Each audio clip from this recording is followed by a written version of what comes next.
Welcome back to Shakedown Shan. Hope you guys have had a nice week or so. We now officially have snow on the ground. It's here to stay. It is winter time. And my crazy self decided, oh, perfect time for a hike. Guess who went hiking yesterday? So Rothbard, this is his first winter, and we kicked it off with a very difficult hike. We went to over near Spire Falls, and I never knew that this trail was here.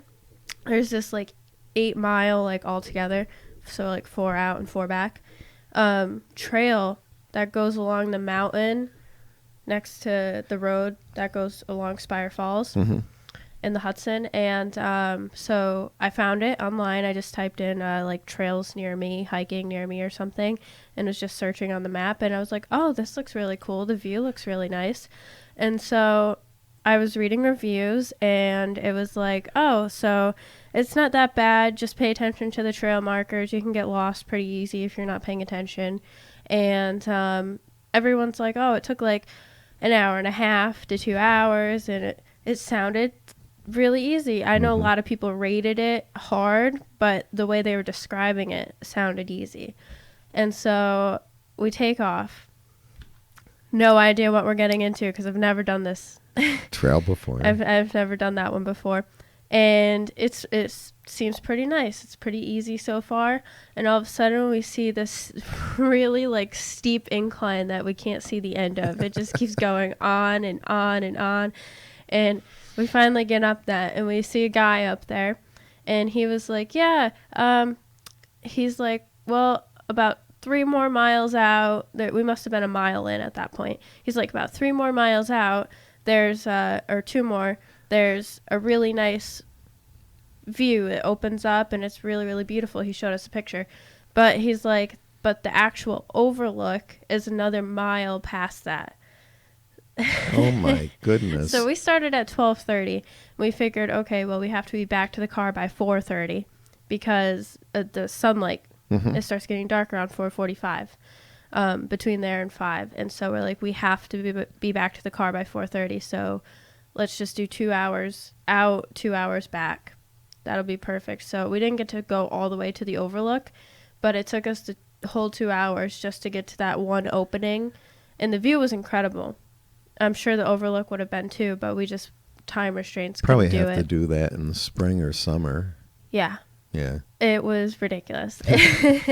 We crossed a lot of streams, a lot of them that had rocks that we had to cross. Right. And at one point, one of them was really, really deep, and Rothbard just wasn't paying attention because all the other ones had been super, super shallow. He could just walk through. This one was really deep, so he just jumps off the rock and goes in it. He's up to here. Oh boy. Up to his shoulder neck. high in water. And the funniest part is he just sat there and looked at us. And we're like, what are you doing? Get out. Does he like to swim? He didn't used to like the water, but he's kind of used to it now. And I think that made him even more used to it. Our dog, that passed away last New Year's, we had to put her down. She loved swimming.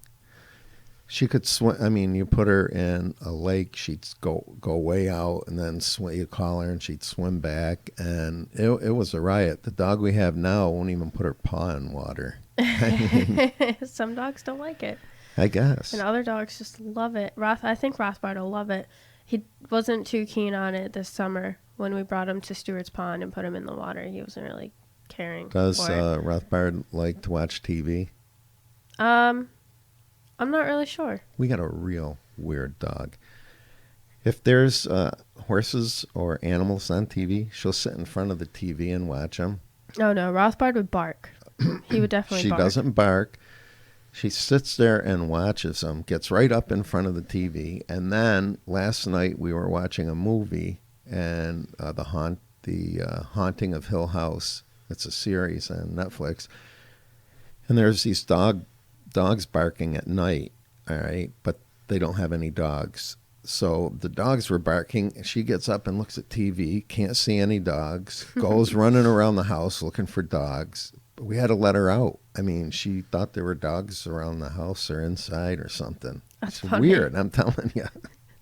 Yeah, no, Rothbard would just bark at them. Every time we drive by the horses, he barks. Really? It's annoying. It's like right in my ear, beagle bark. Have you ever gotten them out with a horse before? I mean, Well, no, but he just barks when he oh, sees okay. things. He just likes Because to she did, but until my wife takes her up to the Skidmore Woods a lot, and they have horses on the trails there.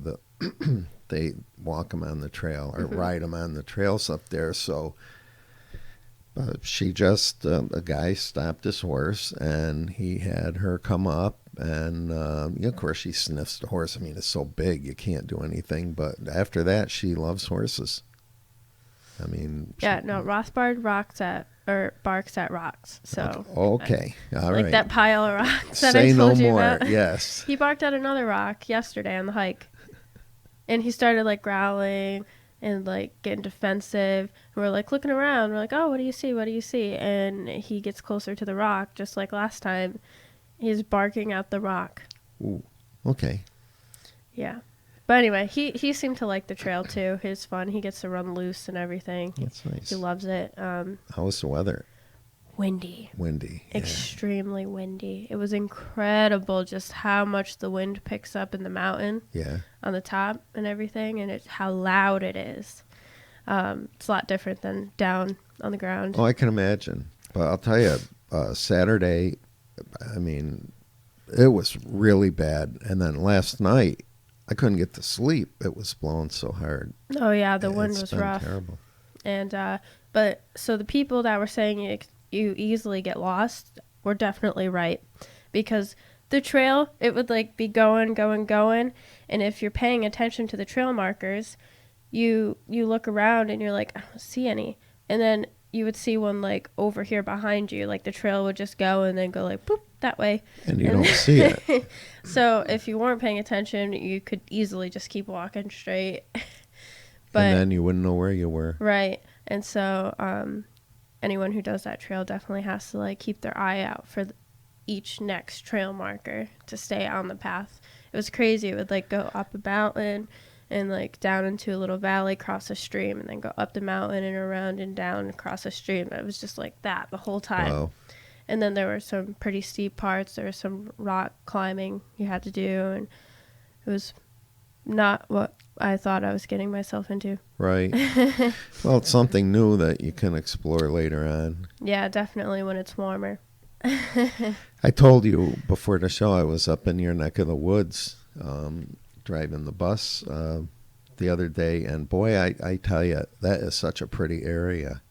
It really is. And I told you how many motels that we saw, and tennis, I don't know, there was horse riding and tennis courts. They were back in. Mm-hmm.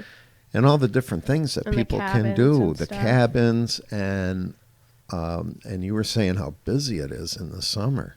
And then it's dead in the winter unless we get a Yeah. good snowfall, because Right. the snowmobile trails run behind those restaurants. Okay. And so if we get really good snowfall, they can do a lot of business in the winter too. Okay. Because I've seen it at the Longhorn before. I pulled in for dinner one time, and the amount of snowmobiles parked there and like up on the snow mounds, they parked there. It's filled with snowmobiles. Now, are the motels open too in the winter? I'm not really sure. I don't think so. No.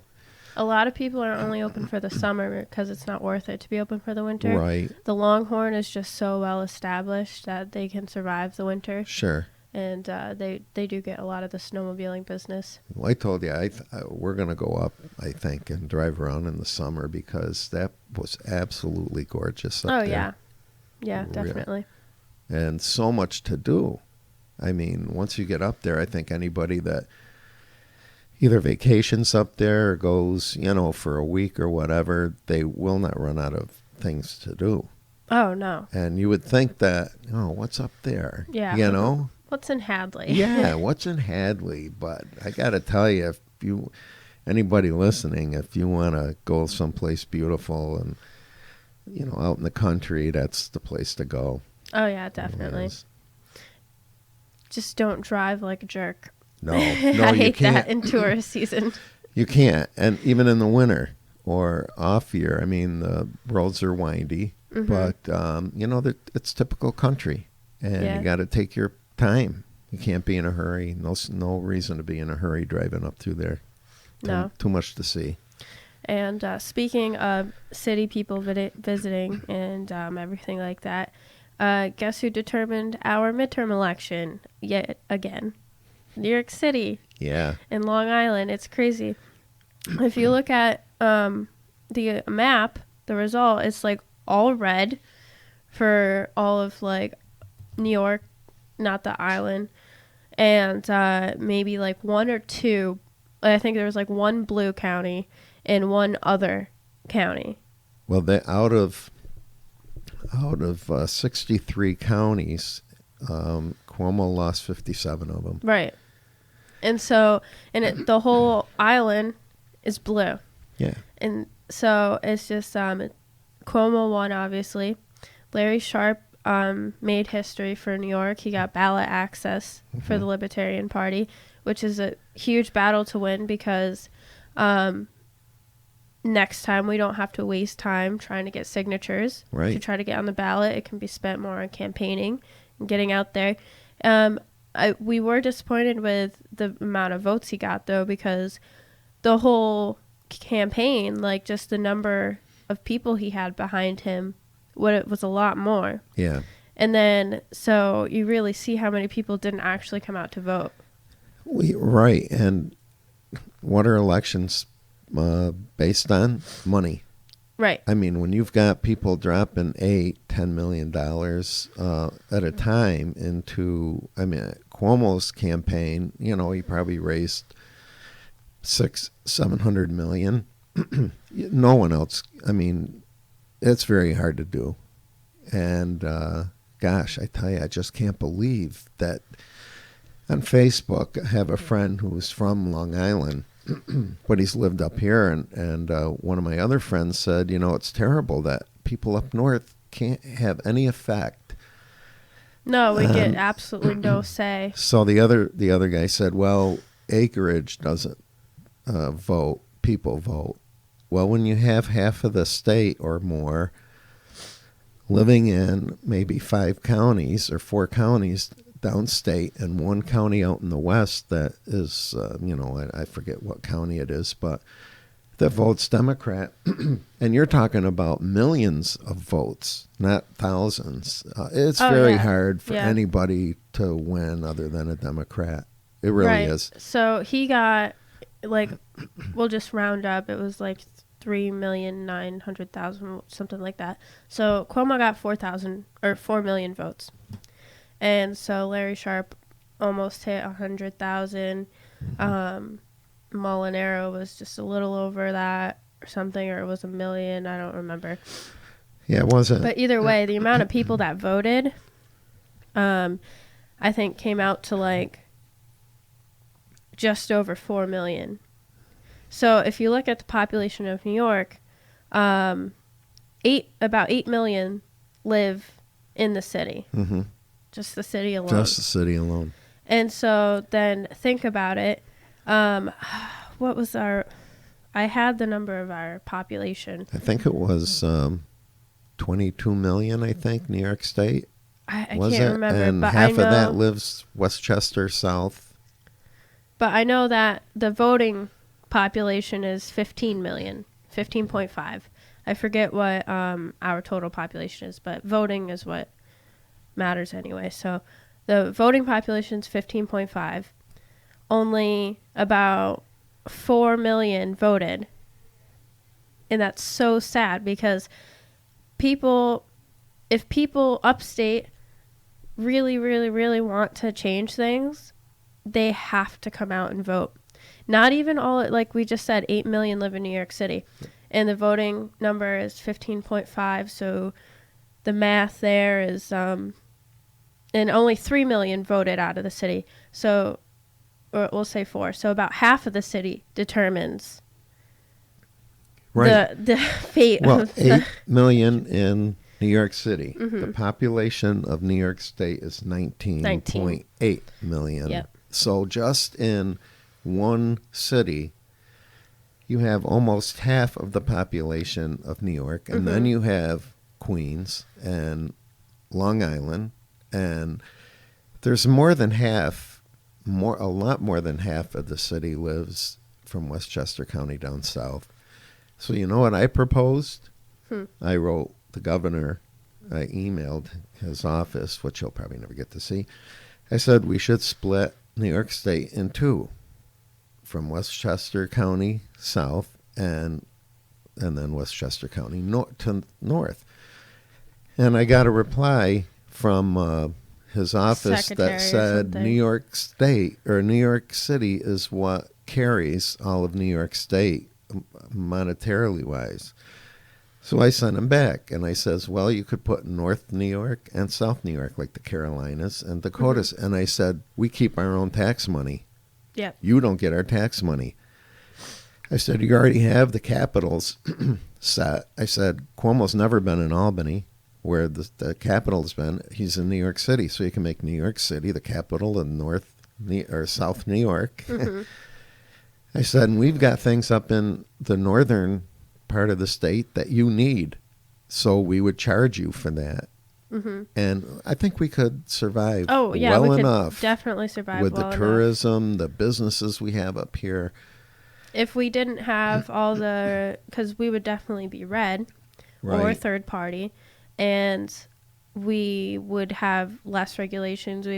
Businesses would be able to thrive, and we wouldn't be under the control of city legislation, and we would do very well. And I think it should be split up too. I just think that part of New York does not correctly distribute. Does not correctly mirror what all of New York needs or wants. And it's just not. But so what I think is that, though, we definitely can make a change, obviously, based on the numbers. If you have 4 million voting for Cuomo, out of the 15.5 million that can vote, it's clear, just based on math, that if everyone got out to vote that's so upset with the system, you can make it change. Sure. But that people have to go out and vote against it. And nothing's going to change or happen for you if you're not going out to vote. Right. This is just going to be a continuous cycle if everyone just stays in. Well, look what happens in the big states like Florida with all the problems they have. I think they only had like 24% people voting. And, the Democrats are so intent on eliminating the Electoral College.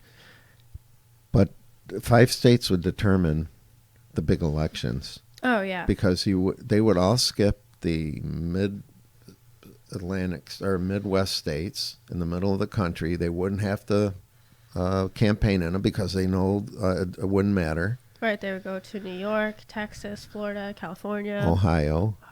Yeah, that's about it. Yeah. And they would determine the election. I know somebody on Facebook was suggesting an electoral college for New York for these kinds of races because of what's happening. And, I'm not for more government. Well, that wouldn't be more government, though. That would be, the Electoral College is a fair system that gives minority states, like the small states, Rhode Island and Delaware, and a lot of the small states, Iowa, a chance for representation. Where if you did away with that, they wouldn't be represented. Right. But then it's up to the people to get who actually represents them in there, and then that adds for more room for more corruption. And so I'm not really sure what the answer is, but I think the best answer would be to split New York. Yeah. I'm for that. I do too. I'm all for that. Split California, split New York. Like in California, you've got areas that just completely disagree with the politics of another area, and it's crazy that you have such a huge state and it's always going one way, leaning one way politically, and then nobody's happy.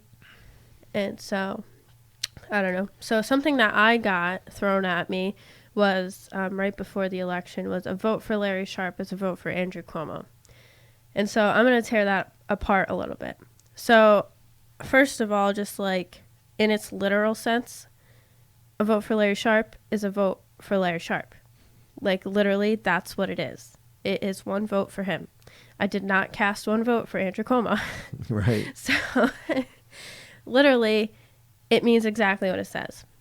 So if you look into it, a vote for a third party candidate or even a Republican that doesn't stand a chance is, I mean, you have every right to think it's wasted, but using the argument that that's another vote for whoever is not true. Because if you got everybody to vote their conscience, instead of just telling them that it's a wasted vote, it doesn't go to them, it goes to the person they don't want to win. If everybody started voting their conscience, we would be able to see how discontented we are with our system and the people running it, and we can see where people are leaning more. And when you start seeing big numbers of people voting outside of the two-party system, that might spark some ideas and get more people out there. I mean, this is the biggest movement for libertarians in New York. And the fact that we have ballot access is historical. And that's what... So a vote for Larry Sharpe was not just for Larry Sharpe. It was for different ideas. It was to show how fed up we are with the system New York has. And it was to get things moving. We got ballot access. That's another win. We just, now the steam's rolling. Now people just got to keep it going. And I don't agree with that statement. No, because you could have turned that around and said, no, a vote for Larry Sharpe is a vote against Mario Cuomo. Yeah. Or Andrew Cuomo. And, I mean, you know, it's not for him. It's against him. Right. So, I mean, it's, you know, like you said, look at all the good that it did. Definitely. I know lots of states got ballot access for libertarians all across the country with this election. It was a huge win for third parties, this election, even if they didn't actually win. I mean, they're still making progress, and that's what counts the most. And we need a new party in this country. We need a third party. Yes, yeah. You got to have an alternative for the two that we have now. I mean, because they're not doing the job. They're Clearly, not working, no. We need something different. And so I don't know how your ballot looked, but mine was just, I was so fed up with it. So it had Cuomo, Molinaro, Cuomo, Molinaro, all the way down the line for like every party. And then off to the side in a different column, but it was still like the governor's column. It took up 2 columns. Right. Off to the side, all the way at the bottom, is Larry Sharpe. And I don't know, did yours look like that too? I can't remember. But it was really like upsetting to me looking at it. I was like, this shouldn't be allowed, that other parties are endorsing them to get them on the ballot multiple times. Right. Because people that don't know or haven't researched their people and they're just going in there and picking names are like, oh, well, this guy is on here 8 times. Yeah. Must be a good guy. But now Libertarian will be up on the top 3, correct? Yes. Good. Yep, it'll be up closer. Good. But I think a candidate should only be able to be endorsed and on the ballot in the party they're running in. Yeah. If the other people don't have someone running, they shouldn't be able to endorse them to put them. Well, they can endorse them, let's say, times. in an editorial. Right. That the Working Families Party endorses Andrew Cuomo. But when it comes not to on the ballot. when it comes to the ballot, it should be just their name, the next person's name, and the next person's name, and what party that they're for. Yeah. I was kind of thinking about if you wanted to vote, but like I say, the Libertarian line already has, you want to make sure, though, too, that you're not blocking out a party that could be rated up there. You know what I mean? At some point, Because, I mean, a lot of those little parties have been around forever, but they never They don't ever run put anybody. anybody out. That's No. the thing. And See, maybe you're right. You have to put somebody up for election to be on the to ballot. be on the ballot. Yeah, you just right. I agree with that. Now I'm just grasping what you said. Right, because I know that, say you see Andrew Cuomo in like the Green Party or whatever he was in, Mm-hmm. if you pick his name there, that's a vote that goes towards the Green Party. Green, Technically, it's right. still Cuomo, but they're seeing that it comes from there, and that determines their spot on the ballot. But I mean, if you're never putting anyone out, why are you there to begin with? Right. Well, Put that's somebody out, and you'll come back on. exactly. That's like in Saratoga. We have what they call now. I'm an independent. Mm-hmm. All right, so I'm listed as a no party. They also have a party called the Independence Party. Yep. Okay. The Independence Party never puts anyone up for office. They only, endorse candidates. Why should they be allowed to be on the ballot?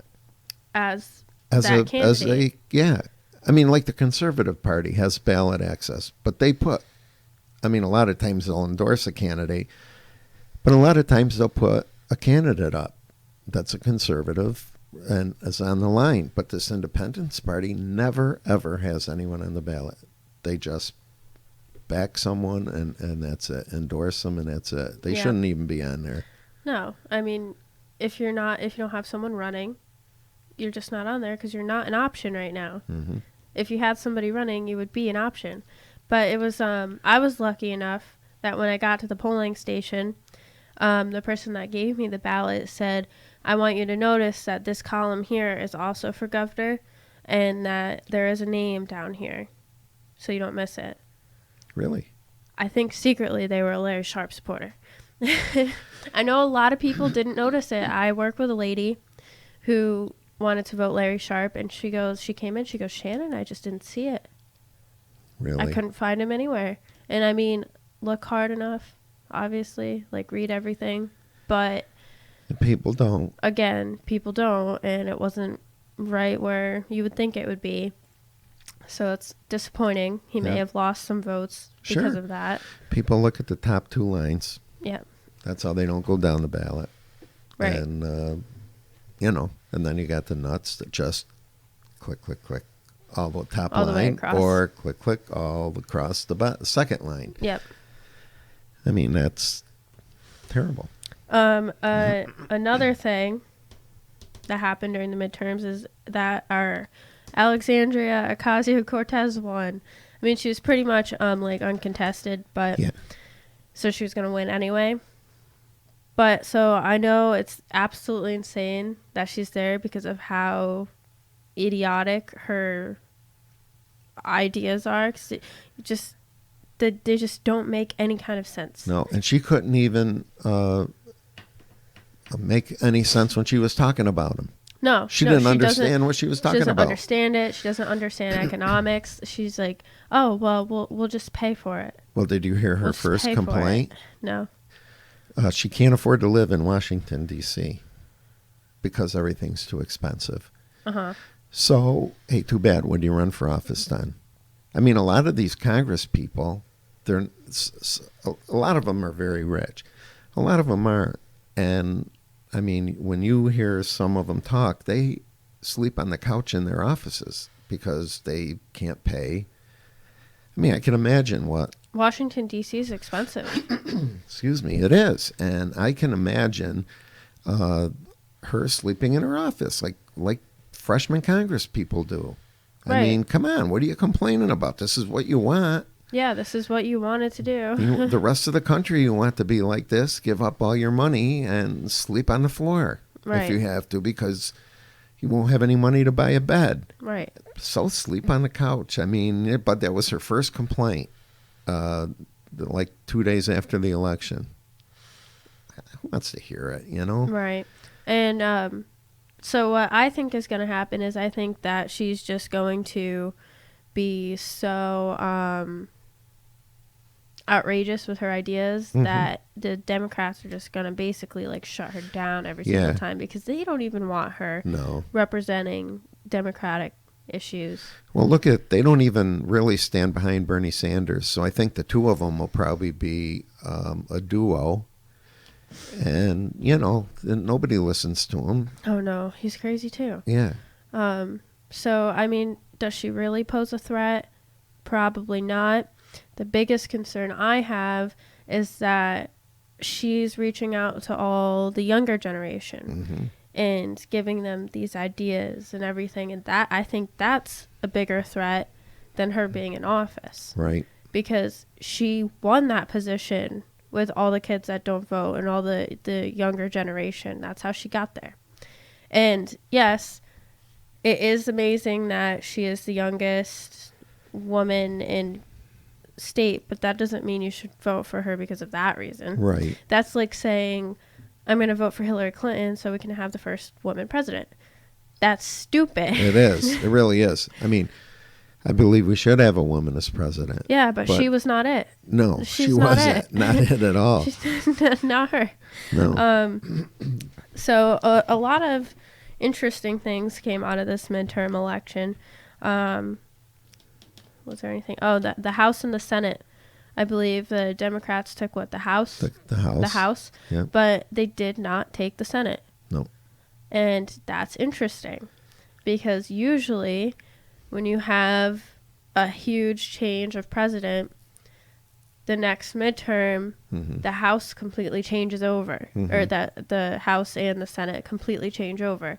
Now we have the House blue, Senate red, Mm-hmm. and I think that's a great thing I do too. because I don't want it all red. I don't want it all blue. Why? Because when it's half and half of them, they don't get anything done. Right. I mean, they don't get anything done in the first place. But right. I mean, they're it was just all not, Republican. Nothing's going to pass. And that's like the best thing government can do is nothing because when they start doing things, it's bad. It is. Well, look at what happened. Now, they say they want to work together, okay? Right. President Trump just signed an executive order that these immigrants that are coming up, making the walk and everything, they'll be allowed to have their cases heard for asylum if they come through one of the three points of entry that are legal.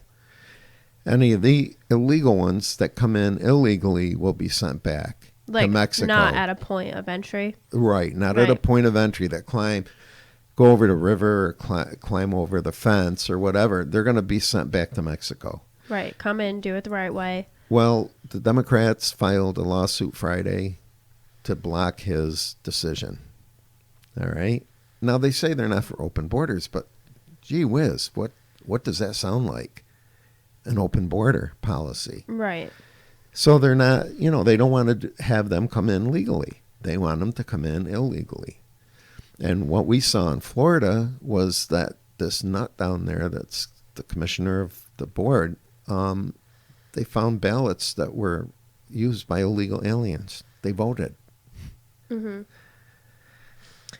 Yeah, I was surprised. I can't remember if I was ID'd I don't think I was ID'd the last time I voted either. Really? I'm not ID'd when I vote. And I would think, they ID you for everything. They ID you for alcohol. They ID you to get into a comedy show. Cigarettes. They ID you for so many things. But when it comes to voting, it's like they don't care. Right. You can be 80 years old and buy a 6-pack of beer and they need your ID.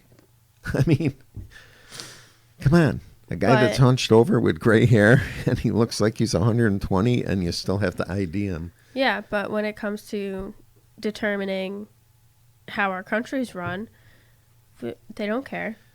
And it's just mind-blowing. What do they call that? It's the Democrats have a word for that it's not constitutional.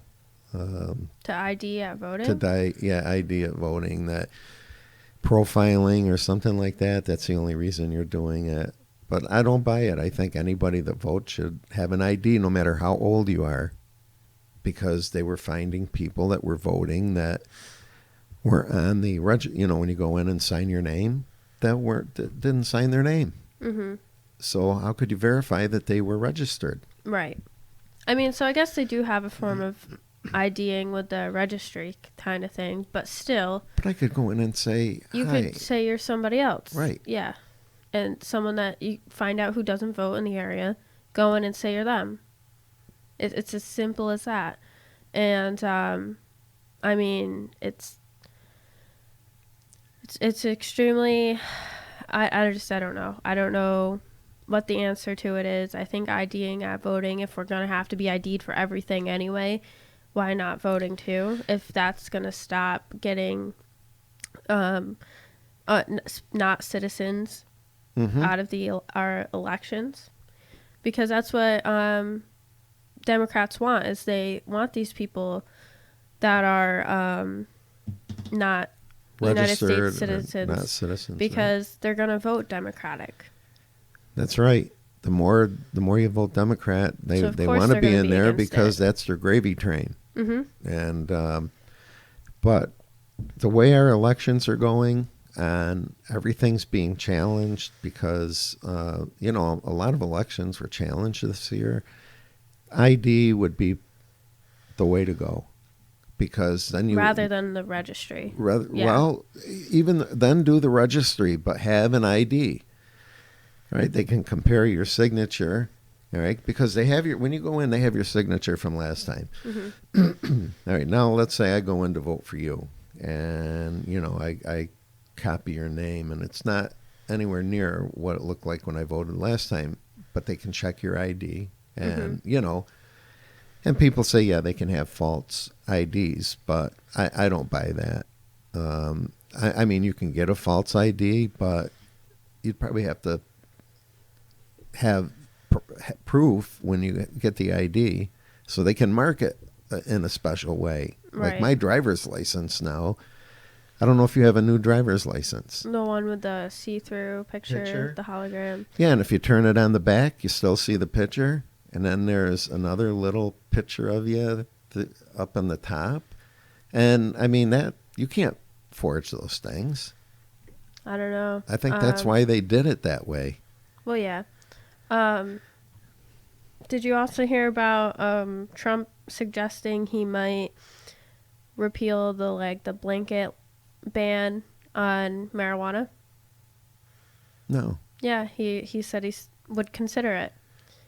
He's not acting on it yet, but right. He goes, with this election that we just had, a whole bunch of states just decriminalized right. Legalized it? Yeah, legalized it. It's no longer criminalized in that state, but we still have the federal ban. Mm-hmm. And, I mean, this is a very, very good card for Trump, and I think he's going to save it for re-election, because he's starting to talk about it now.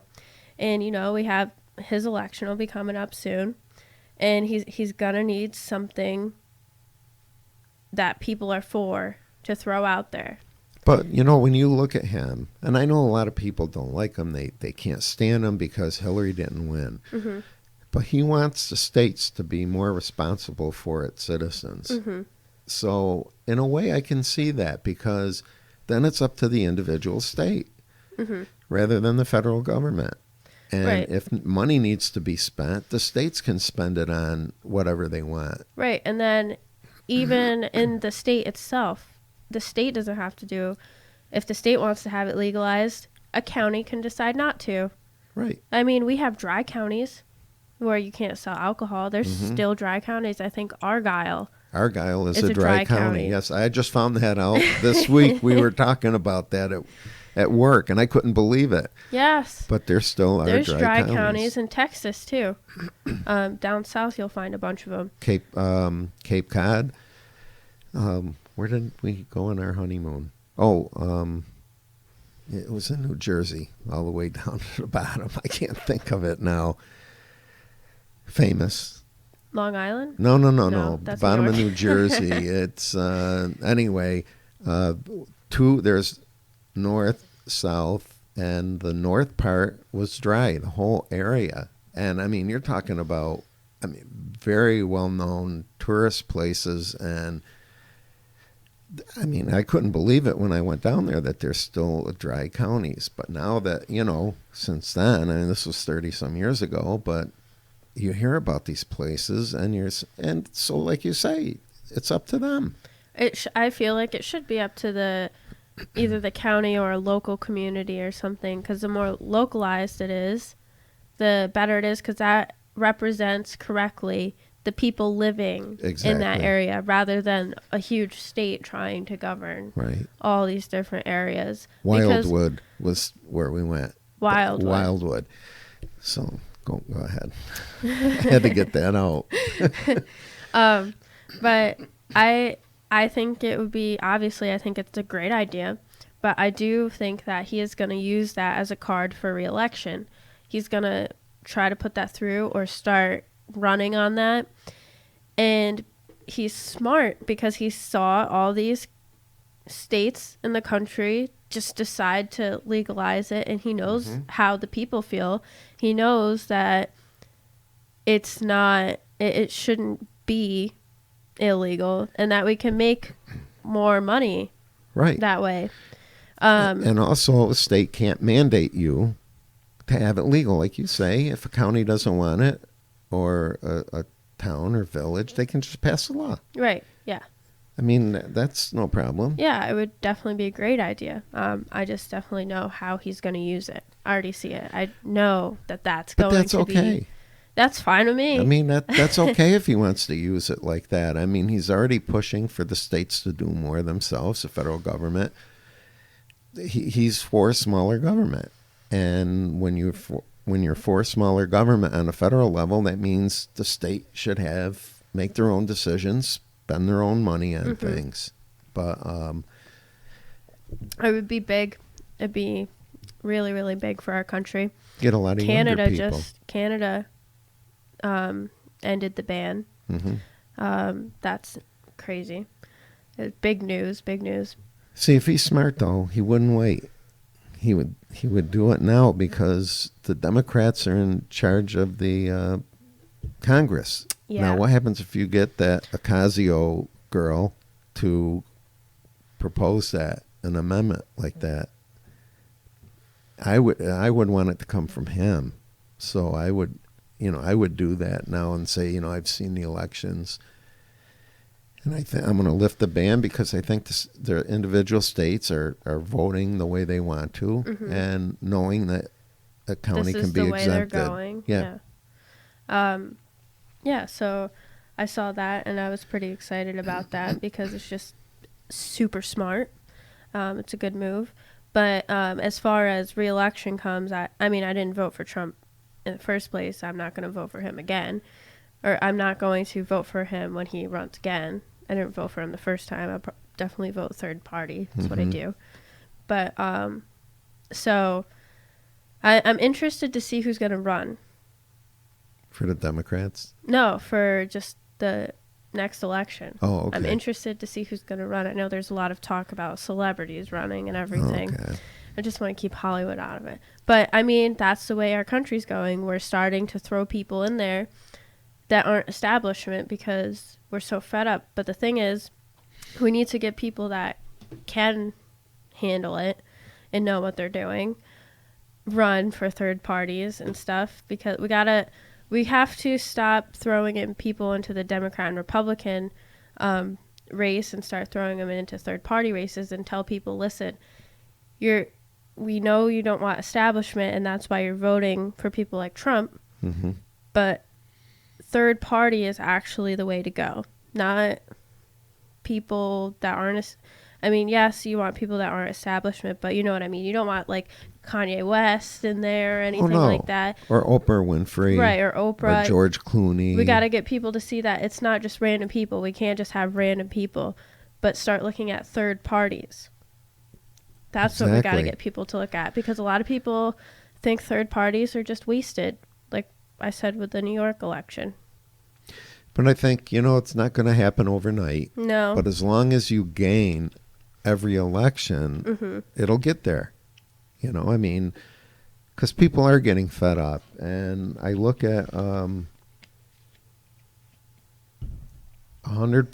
of the precincts are have voted in Georgia, and the Republican won by 60,000 votes. All right, and they're the Democrat won't concede, but she's the one that Oprah Winfrey went in and got all this money for, and she went in and stumped for like the last week or so. Mm-hmm. So obviously it didn't make her overwhelmingly a favorite. So, I just think these celebrities ought to pretend and make movies and and let real people or just run for office. Right. I mean, like I don't want Kanye West running my country. Oh no! Oh my gosh, no! I shared a. This is a side note, but I shared a meme the other day about how it said, what was it? I don't remember what it said, but it was something about terrorism and terror, and it was like war is terror, and it showed the Middle Eastern countries like demolished because what we've been doing over there. And I shared that, and somebody commented on there saying that I was wrong, and you don't think that or you think that's what we're doing, is that we're terrorizing their country, you're completely wrong, and blah blah. And I was like, and they were like, but what about the people that they've killed here? And I was like, wait. So the answer, he was saying, but you're going to let them suffer over there and be killed and be raped and everything by the people in the country and their government. I'm like, well, so the answer is to go over and bomb them to oblivion, obviously. And he goes, who even says that that's what we're doing? And I'm like, watch the news. But not even just watch the news, go read about it. It's crazy, the whole thing with Yemen and how we're backing people that are just destroying this country. Yep. And I mean, we've killed more people than they would ever think about. And we're killing innocent civilians and children. And how I feel about that is, if a country like the Middle East, I mean, they've been fighting for tens of thousands of years with themselves. You're not going to go over there and stop anything. No, we're not. So, and it's like this illegal immigration thing. Just because people have a tough time in their own country, they think we're not tens and tens of thousands saviors of the world. Right. And going to war in a different country is only going to make it worse. Right. Hey, we did it. I mean, we fought for ourselves to get out of England's hold. Let them raise up and fight.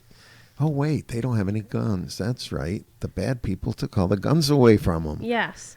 And so it's crazy to me that people think the answer to ending violence in a country is to go in with more violence. You're killing more people and children and everything than that would have gotten killed. And you're just making it worse. You're making them hate us, and then they're going to start that's exactly why we have terrorism in our country, because we're meddling in places we don't belong. We always do it. We saw it with Vietnam. It was absolutely ridiculous that we were over there. But I mean, if people really care about the people in these countries, what they need to do is go help them, not start a war over there. Just go help them. If you're so passionate and care about them being killed and raped and kidnapped and everything, start a nonprofit or something. Get donations. Instead of spending money on war and killing more people, get donations and go help. Well, I think there are organizations that do that. And I know Franklin Graham, Billy Graham's son, has that huge, I forget what it's called, organization that goes in like to Haiti and other countries and, bring staples with them. Food supplies, there definitely are, but education. Think about how much more there could be. Right. But if they don't want us to be there, then leave. We don't have to stay and fight. Just leave. Right. If they don't want us to come in, like you say, and help the people out, because that's not usually these countries have 10 or 15 people that are controlling the whole country because they're taking all the money and the people are living without anything. Yep. I mean, you're never going to stop that because then there'll be 10 other people that come behind them. It's going to have to be citizens That's right. stopping it. So you can help the people. Right. Yeah. So somehow you have to, you got to let things run their course sometimes. I always say the best way to fight a war is to get the leaders of the two countries, give them each a gun, put them on a field, like hiking where you went the other day. And whatever one walks out, that's the country that won the war. I mean, let the people that make those decisions fight the war. Why should... Yeah, war is never, ever, ever has war been like the leaders. Right. Fighting. I mean, well, we got the Revolutionary War, you got George Washington fighting and everything. Well, that was the beginning of the country, and the people revolted against England. I mean, we didn't have to call France, and I mean, they ended up helping us, but we didn't call them over to, win the war for us. The people did it. Right. And so, I don't know. It just, Yeah, war is not the answer. War is terrorism. Yep. But how can we be fighting a war on terror? That's what it said. How can we be fighting war on terror when war is terror? Mm-hmm. That's what it said. So I thought of it subliminally. Yeah, see how just like Wildwood, it's out there. You just got to kind of like fish it in, Yeah. No, you're right though. I imagine what the world would be like without war. I mean, yeah. It's crazy. I mean, we've already seen that war doesn't work. They had the Crusades. It was 1,000 years long, and that trying to force Christianity on people. Mm-hmm. And that didn't work. It just created the conflicts that we have now. Today. The effects of the Crusades are still lasting today and being dealt with. It's crazy. Yeah. Yeah, so I think that's all I had for today. Oh, okay. Really. All right. Besides, the other thing I wanted to talk about was some random thing that happened in Queensbury. Well, up in that area. This, there was like a high-speed car chase. Really? It was like Grand Theft Auto in real life. Okay. This person was fleeing a stop, like a road stop or something. Uh-huh. Like, the boyfriend was driving or some guy was driving and like just got out of the car and started running. They ended up catching him, but the girl that was in the car got in the driver's seat and went across the median of the highway, was going the opposite direction of the oncoming traffic at like 90 miles an hour, fleeing the police at the stop. See, she probably watches Cops or one of those shows and sees people do that. Yeah, she ended up ditching the car somewhere, and the police found the car there and used canines, and they followed her scent for a while, but then it stopped, so they think she hitchhiked and got a ride. Oh, okay. And they ended up finding her heading to Vermont. Wow. Shortly after. Was this during the day or at night? During the day. It was a few days ago. It was the strangest thing. It has to be, because, I mean, that's wild. Hey, what do you think of those fires in California? I haven't heard about them yet. Oh, you haven't? No. Boy, I'm so disconnected unless I go out and like search for myself. There's been, it's the one in North California, one in South California, and it's the worst wildfires ever in California history. There's like... They've just been devastated with fires. They said that it's eating up 8 football fields a minute. Wow. I mean, when you think that's a lot. And I mean, they've got it only 20% under control. I mean, like Malibu, where all the actors and that live, I mean, that's pretty much like gone. There was a whole town called Paradise, and it's all destroyed. All the homes are melted, all the cars. People were driving out in their cars, and it got so much they got out because cars were melting they got out and ran. You know, I mean, it's awful. If you just turn it onto the news and see, I mean, it's so sad. Yeah, I don't have TV. No? No, I watch Hulu Okay. now and then. So like news and stuff, I don't really see unless I'm like online searching and everything. Oh, yeah, you can see it online. Yeah. So I mean, it's sad. It really is. I haven't looked at anything since Friday. Okay. So, I don't know. But remember that Jamie Kloss girl I was Yeah, talking about? yeah. She hasn't been found yet. Nothing. Really? Nothing has come up. Not even like a lead. Nothing at all. It's so sad. But anyway, I'll have to go home and look up the fires and see what's going Yeah, on. because it's dreadful. I mean, when you read that, I know you're gonna have something to say about that. But Yeah. it is sad. I mean, and what the fire's doing, you know, they got these 3-lane highways, so the fire's jumping the highways.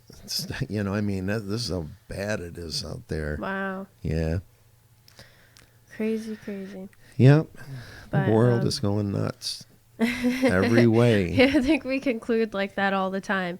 Everything's crazy. Well, this morning before I came over, President Trump's over in France, and he was just about to give his speech. But what they were talking about was he met with the French president this morning, and the French president in his speech at wherever they live, you know, at the White House, the version of their White House, was saying that America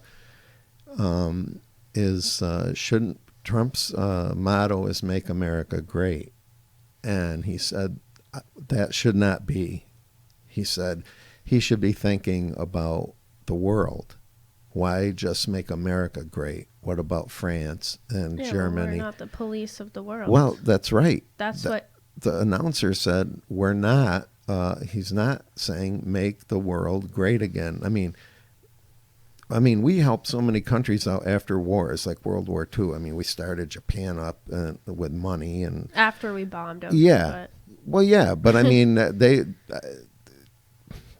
were doing a lot of bad things to us too. Yeah. But in any case, we do enough to help people out, and they don't want us to move further ahead. Our country, they want us to worry about them. So he says, you know what? Maybe we'll start thinking more about that if you pay your money that you're supposed to like the United Nations and NATO. But he said, you know, we're subsidizing all your countries and supplying you with military help personnel. Yeah. He said, but I want to make my country good first. Our people need help, our own people. And I mean, the leader of France is not responsible for the world. No. Shouldn't be. So Nobody. They were worrying about what Trump was going to, not worry, but they said, will he wait until he can tweet it on the way home because he's leaving after his speech to come back. And they said, will he wait, kind of like be nice to the French president in his speech, but then tweet the heck out of him when he gets on the plane. But really, I mean, I don't understand that logic. People, I mean, China, they stole our tech secrets, and we didn't do anything. Well, the president's starting to impose sanctions on that. But, I mean, what are we supposed to do? Just sit there and laugh, I don't know. It's crazy. Yeah. I think I'm going to wrap it up there for the day, go home, read about some fires, and do some housework. Not going to